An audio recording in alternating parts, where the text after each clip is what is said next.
안녕하세요. 돈 되는 상식입니다. 오늘 말씀드리는 내용은 정말 중요한 내용인데요. 꼭 확인하셔서 피해 보시는 일이 없었으면 좋겠습니다. 본인 통장에 모르는 사람의 이름으로 또는 자금 출처가 분명하지 않은 돈이 입금된다면 여러분은 어떻게 하시겠습니까? 아무리 생각해도 들어올 돈이 없는데 어느 날 내 통장에 모르는 돈이 들어왔다면 어떻게 하시겠습니까? 꽁돈이 생겼다고 좋아하시거나 며칠 보관하고 있다가 돌려달라고 하지 않으면 내가 써버려야지 할 수도 있는데요. 특히 요즘같이 보이스피싱이나 사기 범죄가 급증하고 있는 시기에는 정말 조심해야 할 것 같습니다. 모르는 사람 이름으로 계좌에 돈이 입금되었는데 몇 달이 지나도 아무런 연락도 없고 찾는 사람도 없고 반환을 요구하지도 않아서 그냥 두거나 또는 내가 써도 되는 돈으로 생각할 수 있는데요. 잘못하다간 정말 큰일 납니다. 모르는 돈이 내 통장에 입금이 되었는데 반환하지 않는다면 자칫 횡령죄로 5년 이하의 징역 또는 1,500만 원 이하의 벌금에 처해질 수 있습니다. 이는 부당이득으로 통장에 입금된 금액을 다시 반환해야 할 의무가 있기 때문인데요. 형법 제355조에 따라 타인의 재물을 횡령하거나 반환을 거부하면 5년 이하의 징역 또는 1,500만 원 이하의 벌금에 처해질 수 있습니다. 시청하시면서 좋아요 한 번씩 꾹 눌러주세요. 그래서 이걸 악용해서 신종 보이스피싱이 돌고 있습니다.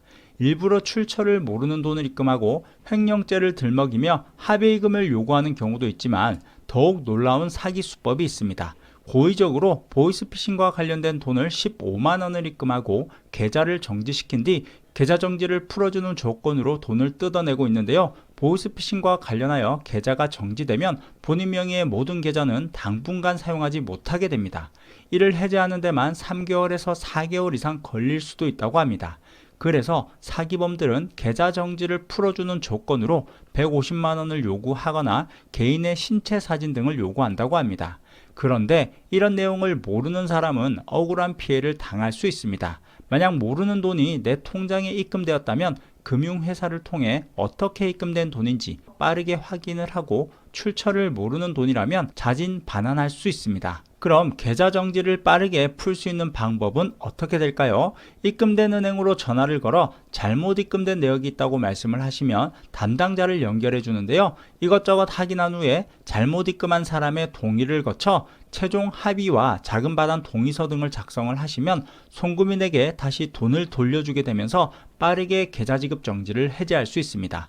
그런데 여기서도 정말 중요한 것이 있는데요. 모르는 사람이 개인적으로 연락이 와서 돈을 잘못 입금했으니 돈을 돌려달라고 한다면 절대 함부로 돈을 돌려주지 말고 꼭 해당 은행을 통해서 반환해야 한다는 사실, 그래야 이후에 복잡한 문제가 생겨도 증빙을 할 수 있어 보호를 받을 수 있습니다.